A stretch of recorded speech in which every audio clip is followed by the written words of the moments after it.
नमस्कार दोस्तों, स्वागत है आप सभी का मेरे YouTube चैनल कहानियाँ विद गुंजन केन में। दोस्तों, आप सभी ने कभी ना कभी कोई प्लान बनाया ही होगा। हम सब अक्सर बनाते हैं, अपनी लाइफ के इवेंट्स को प्लान करते हैं।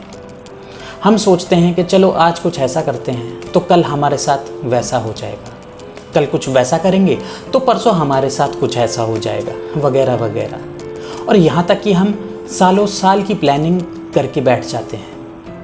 लेकिन दोस्तों, हम ये भूल जाते हैं कि कभी कभी हमारे साथ कुछ ऐसा हो जाता है कि हम कुछ प्लान तो करते हैं, लेकिन उसी दौरान लाइफ हमारे लिए कुछ और ही प्लान कर रही होती है। और कभी कभी वो प्लानिंग कुछ ऐसा रूप ले लेती है जो कि हादसे के रूप में तब्दील होकर हमारे सामने आता है। जी हाँ दोस्तों, आज बात करने जा रहा हूँ कुछ ऐसे ही हादसे के रूप की जो कि आज हम सबके सामने भारत के सबसे बड़े रेल एक्सीडेंट के नाम से जाना जा रहा है। बात करने जा रहा हूँ ओडिशा ट्रेन एक्सीडेंट की। दोस्तों, उस ट्रेन में भी कई सारे लोग ट्रैवल कर रहे होंगे जो कि अपने साथ कुछ इवेंट्स प्लान करके जा रहे होंगे। हो सकता है कि कुछ लोग अपने परिवार वालों से मिलने जा रहे हों, हो सकता है कि कुछ लोग अपने दोस्तों के साथ कुछ सेलिब्रेशंस करने जा रहे हों। ये भी हो सकता है दोस्तों कि कुछ लोग बिजनेस के सिलसिले में इधर उधर जा रहे हैं। ट्रैवल करने के बहुत सारे रीजंस हो सकते हैं, लेकिन उन लोगों को क्या पता था कि जिस प्लानिंग के साथ वो सफ़र कर रहे हैं रेल में, दरअसल ज़िंदगी उनकी प्लानिंग को धरा का धरा रख देगी और सामने आएगा एक ऐसा ज़िंदगी का बीभत्स चेहरा जो कि हमें वो देखने पर मजबूर कर देगा जो देखा नहीं जा सकता। क्योंकि इस हादसे में लगभग 288 लोगों की मौत हुई है और लगभग 1100 लोग बुरी तरह जख्मी हुए हैं। दरअसल दोस्तों, हुआ क्या था कि 2 जून को शालीमार चेन्नई कोरोमंडल एक्सप्रेस ओडिशा के बालासोर नामक जगह तक पहुंचती है और वहां पर पहुंचकर वो अपने मेन ट्रैक से हटकर जो है पासिंग लूप में चली जाती है और वहाँ पर एक मालगाड़ी से जाकर टकरा जाती है।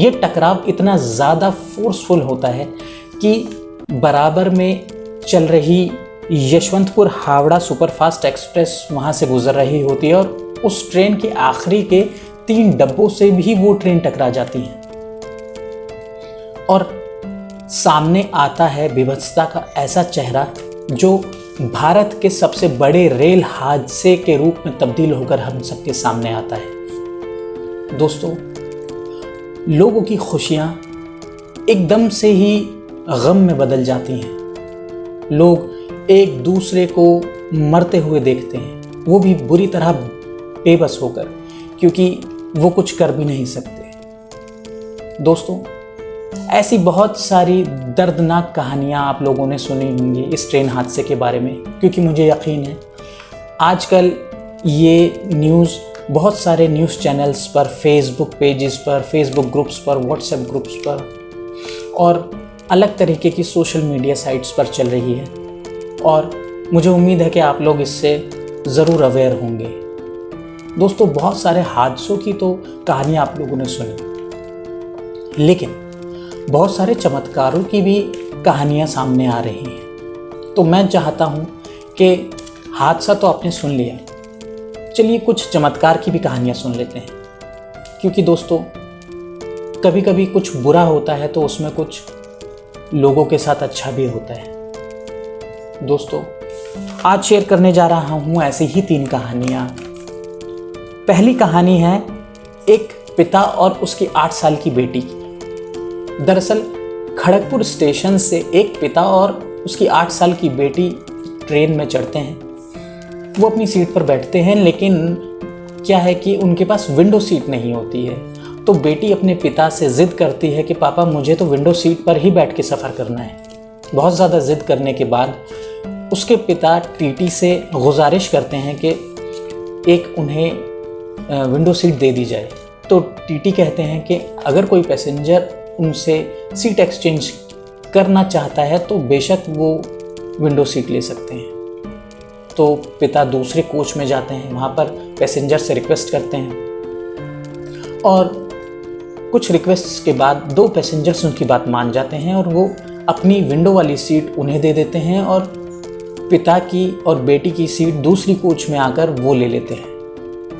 तो इस तरह बेटी को सीट मिल जाती है और वो अपनी विंडो सीट के सफ़र को बहुत एंजॉय करती है। लेकिन उन्हें क्या पता था कि उनका एंजॉयमेंट बहुत ही जल्द एक बीभत्स दृश्य में तब्दील होने वाला है।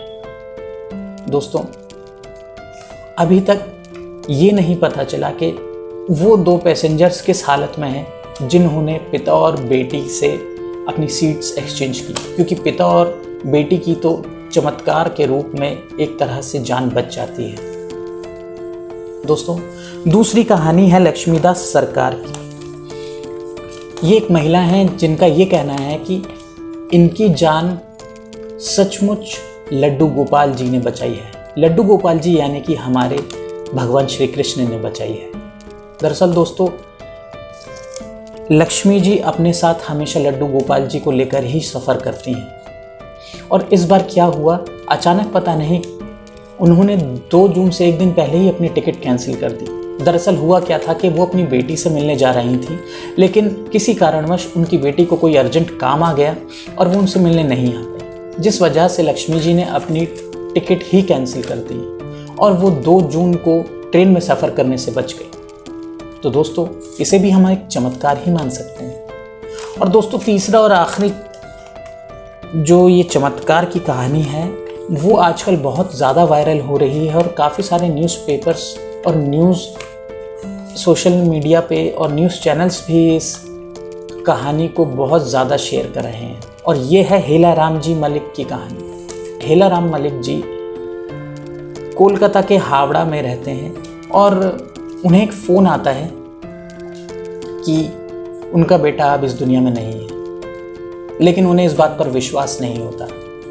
वो तुरंत ही बालासोर के लिए निकलते हैं और वहाँ पर जाकर सबसे पहले वो रेस्क्यू हॉस्पिटल्स में, जहाँ पर जो लोग हादसे के शिकार हो गए और बच गए हैं उन लोगों का ट्रीटमेंट किया जा रहा था, वहाँ पर पहुंचकर अपने बेटे को ढूंढते हैं। लेकिन बहुत देर के बाद भी उनको अपना बेटा नहीं मिलता वहाँ पर। तो कुछ लोग उन्हें सजेस्ट करते हैं कि आप जहाँ पर हादसे में जो लोग मर चुके हैं पास ही में एक हाई स्कूल है, वहाँ पर उन्हें रखा गया है, तो आप वहाँ पर जाकर उसे ढूंढिए। तो हेलाराम जी वहाँ पर जाते हैं, अपने बेटे को वो ढूंढते हैं, लेकिन कोई उन्हें हाई स्कूल के अंदर नहीं जाने देता। लेकिन तभी क्या होता है, हाई स्कूल से के अंदर से एक आदमी भागता हुआ बाहर आता है और वो कहता है कि लाशों के ढेर के बीच में से एक हाथ कोई उठ रहा है और वो वहाँ से आवाज़ आ रही है कि वो अभी जिंदा है।